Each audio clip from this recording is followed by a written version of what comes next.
They're coming through. They're becoming mine. Hello everybody, I'm Hoarder Gamer, and right now I'm going to be reviewing Justice League number 2. So maybe I should do that. Okay, so basically in this issue, Lex Luthor is a Tricksy like a hobbit. He's tricksy like a hobbit. After blowing up a Legionnaires club in Kansas, where his father Lionel used to get drunk and find recreation, Lex finds the mystic door we saw in Justice League number 1. This is the same mystic door that was behind the Kowloon fountain in the Hall of Justice. We saw that within the first couple pages of Justice League number 1. And he grabs the handle, and he goes through that door. He goes somewhere. We don't know where yet. This book doesn't exactly tell us. So then we have the Justice League trying to get Green Lantern John Stewart to assist them in exploring the totality that landed in Nevada. Okay? And the totality is this bizarre looking, it looks like a human head.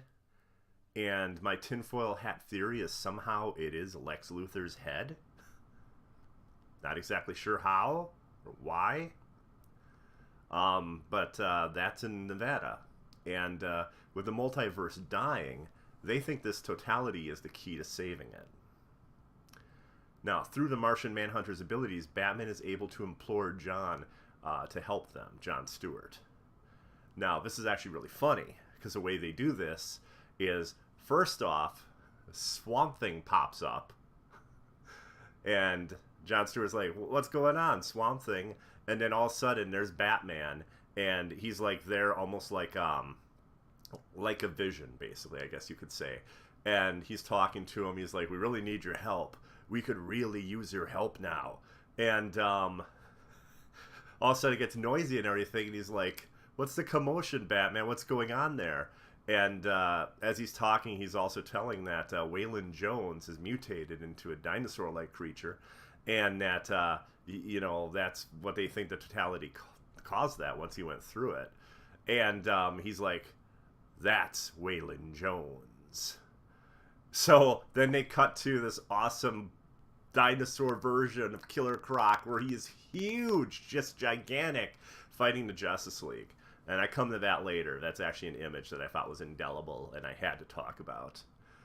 Meanwhile, Lex Luthor tells the new Legion of Doom, featuring Black Manta, Gorilla Grodd, and Cheetah, he tells them about 7 hidden forces that will destroy the Justice League. Forces that will let them control the totality. And Grodd gets to examine the tool that unlocks the force that will destroy the Flash. The tool, it's a baby.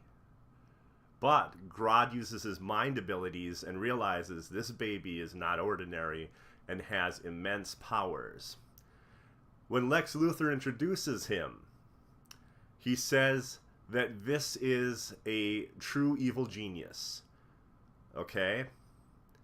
And as insane as this sounds, I think the baby is connected to the totality, and somehow it's a baby version of Lex Luthor again?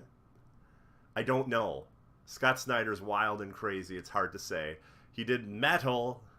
Actually, I should do it like this. Metal! So you never know what you're getting from him. And it's always fun to see everything build up and getting the reveals and all that. It's always enjoyable. The second force is ultraviolet light, which is now harnessed by Sinestro and someone else that you find out about in the issue. I say that for no apparent reason. I did that gesture for no apparent reason when I said someone else. Only Superman and Martian Manhunter have a chance of reaching the totality safely. And even then, Batman and Kendra must pilot micro-sized vehicles to stave off cellular damage the totality will cause them. That's right, Batman is going inside Superman. Which is something when Clark hears that, he's like, I never want that repeated again. I thought that was pretty funny. This damage, the same cellular damage caused Killer Croc to mutate into the dinosaur-like creature I mentioned earlier. Cheetah sniffs out the fact that Lex is an imposter. Swipe! Sure enough, it's a Lex bot. The location of the real Lex Luthor, it's just too awesome to spoil. And in the words of David Bowie, I can't give everything away.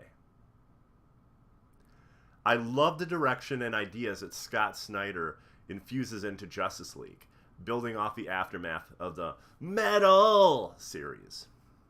The art by Jimenez is great, and my favorite piece is a double pager of the Justice League fighting Dino Croc. I give this one a 9. I think it's really good. I am so happy with the Justice League comic. Again, in Rebirth, I wasn't a big fan. It just felt like a lot of spectacle with very little heart, and it wasn't always that interesting. Well, this is interesting with good characterization and wild mysteries happening everywhere, and I would say quite a bit of heart, actually, too. Okay, everybody, I want to thank you all for watching. Again, I'm Hoarder Gamer. Whether you see this on YouTube or on YouTube or Twitch, I greatly appreciate you checking it out. Fun little stutter there, huh? Anyway, I want to thank you all very much, and I hope you have a good day. I have more reviews coming, including Batman 50, and that should be probably July 4th. It should be the same day it comes out in stores. So excellent. Thank you all very much, and have a great one. Bye-bye.